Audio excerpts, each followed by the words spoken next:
replacing the clutch plates on a Honda VFR400 NC30. Now that is what it will look like when you take all the fairings. The bike will be completely naked like this, and you'll be able to see the clutch cover there. The clutch plates in oil. Now if you look closely there, that is actually a clutch plate in my oil there, and so they're just sitting in a tin of oil there. The ones that I'm using are EBC. And then just pull them so that they come out, so that you know that they're actually loosened.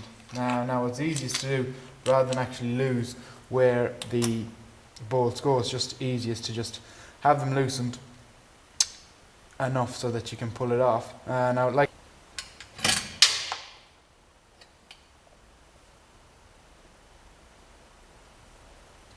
so just taking care, there is a locating dowel on the right hand side that this gasket has got stuck on, so being careful with that and pull it off. And now you can see we've got our clutch exposed. There is a circlip that goes around the circumference here, just in there, so you need an internal circlip that you can squeeze together to contract the circlip, and that will pull out. That here and here there are two little prongs which you can locate into the circlip. So you locate one prong into one end of the circlip, one into the other, squeeze, and that contracts the circlip, and then it should just pop right out, and there it goes. This whole cover will come out. There it is, so that will come out. So that's one piece, and the bearing actually sits on here. I'm just going to withdraw that. That's that apparatus there.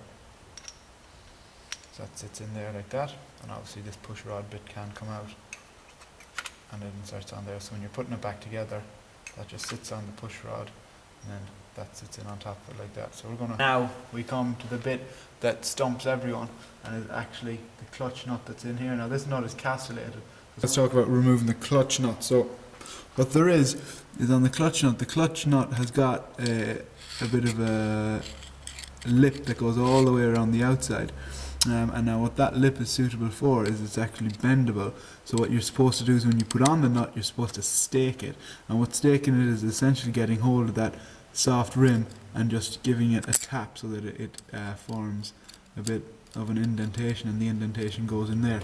So before taking off the nut, you have to unstake it, which means putting it in underneath the rim and popping it up so that it is no longer stuck in the indentation. Nice and gently hammer it to lift up the edge. So I've been fortunate this time. I went in there and it's popped up nice and easy. Now the tool that you need is this tool here, which as you can see is castellated around here and castellated around here. Right, part number 07716-002-02203. So that's an official Honda part number. Right guys, so now that we've got the clutch nut unstaked, we can go ahead and take it apart. So what the Haynes manual says is put it into 6, and indeed I think the Honda service manual says put it into 6 gears, so top gear, and then you press on the on the back brake. So you can see there my foot here is on the back brake. Get my extension bar in, locate it into the castle nut, and then anti-clockwise loosen, and it's unstaked, and it will just twist like that. I'll do my extension bar up here, twist her out, come off the back brake now, and out she comes. Okay, so that's our lock nut there. Need the clutch there, so everything will just slide out. So put my hand in here, take out the first bit. Okay, there is a washer in there. It's printed on it is the word, bad focus on that camera, outside.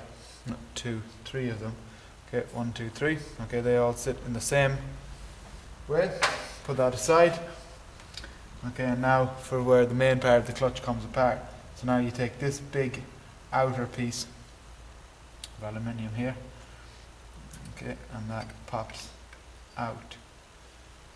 Turn it over. Okay, that's it there. So as you can see, there's nothing attached to this clutch plate here, or the external plate I should say. And the first plate that's in is actually a friction plate.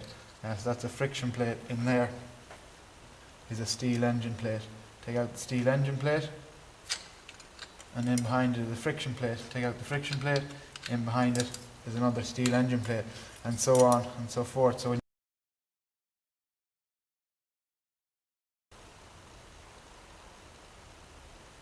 1.58, 1.58, 1.58. So you can see that they're pretty much uniform there. Now, so when I withdraw them, they all come out as one. Okay, so they're all in one big stack there. Alright, so this is what the worn out clutch assembly looks like. So we've got a friction plate followed by, which is the corky type one, followed by an engine plate, which is the steel one. So what I'm going to do is I'm just going to go through them one by one and replace them. So this is a worn out one. Leave it aside, get a new friction plate, put it on top. Okay, take the next engine plate up. So I'm just going to stack them at the side. Take the old friction plate out, place it to the side, get a new one, put it on top of the engine plate, then pick up the cork plate that you've just put on and the engine plate, so the two of them are together there, that's them separated. There they go, together to the side. And when you're all finished, you have a clutch assembly that looks like this. Okay. Look at this one here, you can see that that is not very uniform at all. So what some people advocate doing is getting in there with a file and just filing that down to make sure that the surface is all uniform. Backplate first of all, so that goes in there, and the first thing that goes in is an engine or a friction plate. So a friction plate is one of the cork ones, so that goes in and it sits in there. It's followed by an engine, that's in there. And then you just continue to build up and build up. So after one of the steel plates, in goes one of the cork plates. So you've reassembled it, and then obviously you need to put the final piece on, which is the last piece of the clutch assembly, and that goes on the outside like that. Now from there, this is where the diaphragm springs go in. So you have 3 diaphragm springs, they go in there. They just locate, there's a lip there that they locate on that lip, that's absolutely fine. You get the collar that holds them in, put the collar on, just fine. And then inside the collar goes that little washer that has the word printed on it, the word outside printed on it. And then finally, on top of that, goes your clutch nut. So the clutch nut goes in there.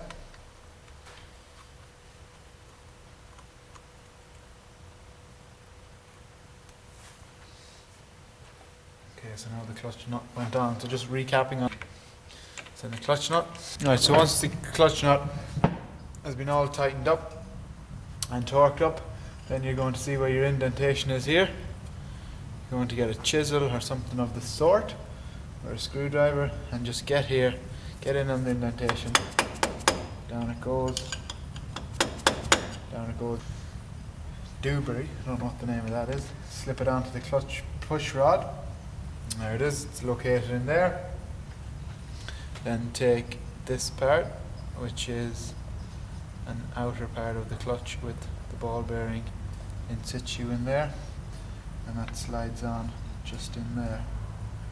It should slide down nice and flush onto the top of the clutch push rod. Ball bearing. That's it there, all flush together.